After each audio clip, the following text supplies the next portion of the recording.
Have you ever wondered why the same force that breathes galaxies into being also breathes through you? Why the hands that shape stars also move through your thoughts, your choices, your awareness? What if the divine pattern that rules the heavens lives, quietly but powerfully, inside your own mind? Neville called them the four mighty ones, not four beings out there in the clouds, but four aspects of you, the divine creative power fragmented into form, waiting to be recognized. The riddle has echoed through scripture for centuries. Who has gathered the wind in his fists? Who has bound the waters in a garment? Who has established all the ends of the earth? What is his name, and what is his son's name, canst thou tell? This, Neville said, is the eternal question, the secret hidden in every parable, every vision, every resurrection story. The wind is spirit, your awareness. The waters are truth, your beliefs, your assumptions clothed as garments of thought. The earth is the solidified manifestation of those beliefs, the world you walk through every day. And the name is I am. It is not spoken by lips, but lived through awareness. It is the sacred vibration behind every breath, every I you have ever uttered. When you say I am, you call upon the power that formed heaven and earth. But most of humanity remains asleep to this mystery. They search for God in temples, in rituals, in doctrines, and miss the only place he can be found, within. We cover the sacred name with robes of tradition, whisper it in fear, as if the holy could be stolen. Yet the divine name is not a word, it is the experience of being. The world's chaos, Neville said, is simply man's ignorance of himself.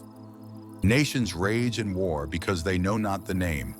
The priests utter it, the scholars debate it, but only the awakened know it by heart. To know the name is not to pronounce it, but to walk in it. I will set him on high, says the psalm, because he hath known my name. And when you are lifted up in consciousness, all things, trees, birds, clouds, people, cease to be objects. They become messages, symbols, expressions of God's own unfolding story. The four mighty ones are within you now. The producer, your spirit, which conceives the idea. The author, your mind, which shapes it into a script. The director, your attention, which fixes it into motion.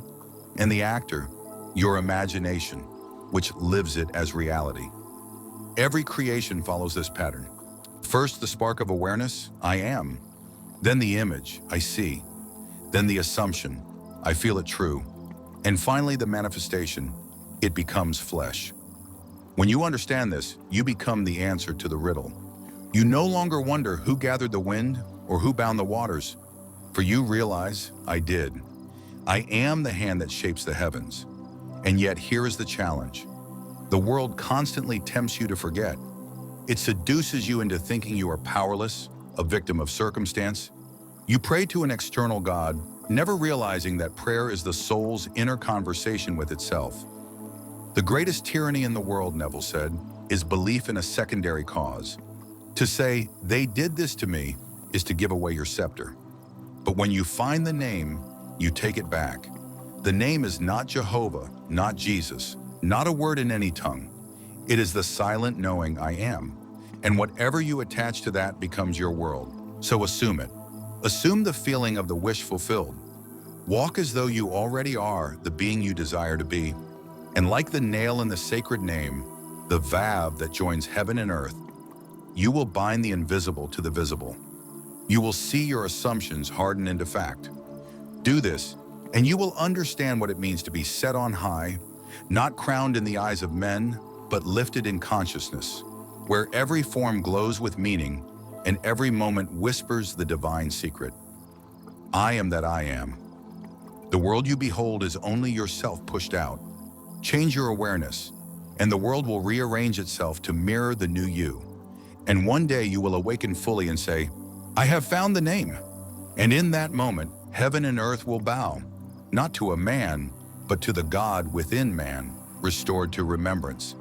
If this message stirred something in you, if it helped you remember who you are, like this video, subscribe to the channel, because you're not just watching content, you're remembering truth. And this is just the beginning. Now let us go into the silence.